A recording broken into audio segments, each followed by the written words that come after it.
In the capital, the Metropolitan Water Authority reports that drinking tap water is no longer advisable as the salt content caused by seawater entering the river basin has risen.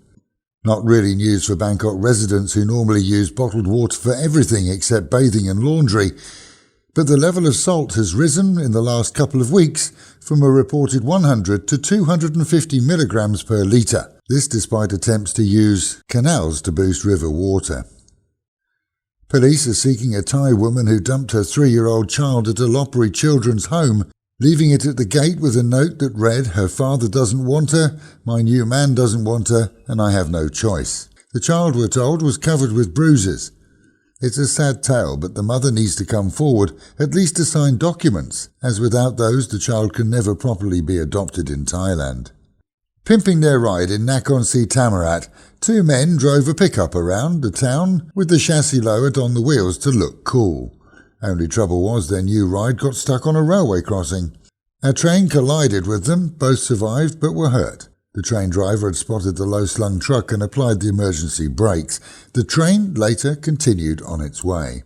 Meanwhile, at home and in Pattaya, a British conman has been arrested in the city, accused this time of selling fake high-end watches, claiming them to be genuine.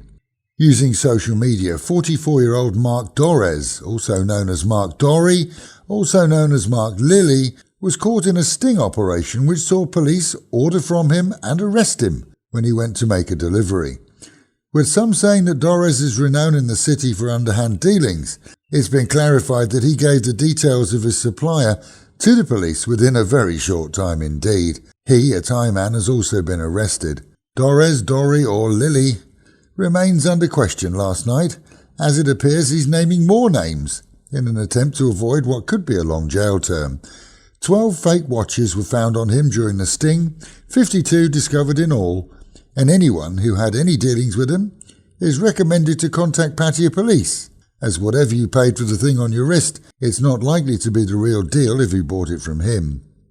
In other local news, information revealed to police this week may lead to further arrests of online sellers, drug dealers and so-called boiler room operations around the city. Chonburi Immigration announced this week that at least one landlord has been fined for not filing TM30s for his or her tenants. With the reminder that the head of the household's duty is to file, the authorities plan to find a few more too, as tenants complain that they can't or won't get the documents done for them. And finally, a tale from Phuket, where a lottery winner has been arrested after a tip-off from his mum. She watched her 32-year-old win 6 million baht, and according to her, most of it went up his nose, leaving him with just 200,000 baht and a heavy drug habit to boot. Police arrested him after he tried to burn the house down. The former building worker said he was sorry, and no doubt will be even more sorry when he spends his time behind bars, maybe sobering up. And with the Met Office promising highs today of around 31, dropping down to 22 tonight, another hot and humid day. That is the local and national news from Fab FM. For